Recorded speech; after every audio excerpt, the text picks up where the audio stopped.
Python puzzle 16 your time starts now. चलिए सबसे पहले इसका आउटपुट देख लेते हैं। तो इसका आउटपुट है 20। चलिए समझते हैं आउटपुट कैसे आया।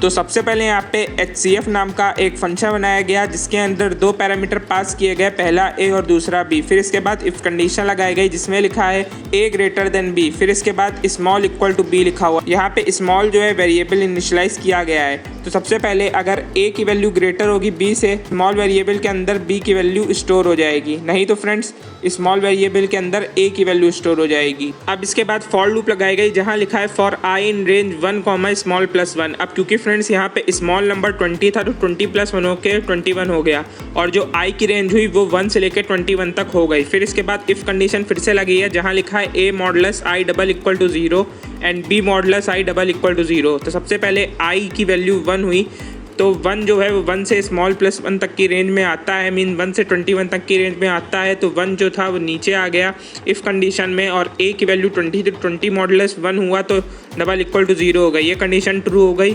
फिर ऐसे ही B की वैल्यू 40 थी, 40 मॉडुलस 1 डबल इक्वल टू 0 हो गई, ये भी कंडीशन ट्रू हो गई। तो जब दोनों कंडीशन ट्रू हो गई तो I की वैल्यू जो 1 थी वो HCF वेरिएबल के अंदर स्टोर हो गई। फिर से लूप चला, फिर I की वैल्यू 2 हो चुकी है। 2 जो है वो भी 1 से 21 तक की रेंज में आता है, तो फिर से चेक हुआ 20 मॉडुलस 2 डबल इक्वल टू 0, भी कंडीशन ट्रू हो गई। और दूसरा 40 मॉडुलस 2 डबल इक्वल टू 0, ये भी कंडीशन ट्रू हो गई। तो अब HCF की वैल्यू 2 हो चुकी है। फिर जब 3 हुआ तो 3 जो है 1 से 21 तक की रेंज में आता है, तो फिर से चेक हुआ 20 मॉडुलस 3 डबल इक्वल टू 0, ये कंडीशन फॉल्स हो गई, तो इस लूप के अंदर नहीं गया।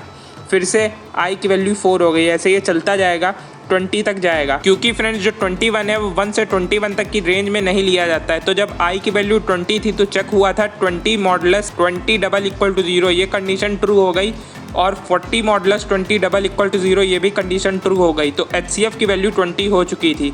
फिर जैसे ही फिर से लूप चली 21 हुआ तो 1 से 21 तक की रेंज में 21 क्योंकि नहीं आता है तो वो नहीं चला, और जो HCF की वैल्यू 20 हो चुकी थी वो प्रिंट सेक्शन में आई और 20 प्रिंट हो गया। तो इस तरह से जो लूप है वर्क कर रहा है। अब फ्रेंड्स आपको क्या करना है, आपको चैनल में जाना है और प्लेलिस्ट पे क्लिक कर देना है। यहाँ पे आपको पाइथन सीरीज की पूरी प्लेलिस्ट मिल जाएगी, इसको एक बार आप देख लीजिएगा तो आपके जो भी डाउट्स होंगे वो सारे क्लियर हो जाएंगे। और फ्रेंड्स अगर आपको पाइथन लैंग्वेज बेसिक से सीखना है तो आप अभी ब्लॉग पे विजिट कर सकते हैं, जिसका लिंक आपको डिस्क्रिप्शन बॉक्स और कमेंट सेक्शन में मिल जाएगा।